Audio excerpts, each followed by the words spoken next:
ధిన్నకు ధిన్నకుతా ధిన్నకు ధిన్నకుతా గల గల గల గల గల గల గల గల ధిన్నకు ధిన్నకుతా గజ్జలనే కట్టి ఢమరుకమే పట్టి నాట్యమే చేయుట అమ్మకు ఇష్టమట.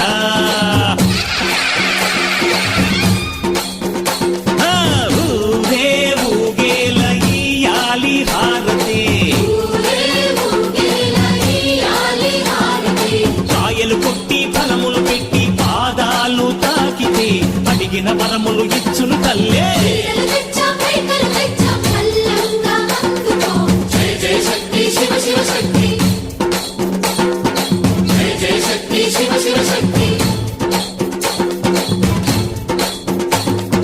కంచిలో కామాక్షమ్మ, మధురలో మీనాక్షమ్మ నువ్వే అమ్మ, కాశీలో అన్నపూర్ణవే, శ్రీశైలం భ్రమరాంబ, బెజవాడ కనక దుర్గవు నువ్వే అమ్మ, కలకత్తా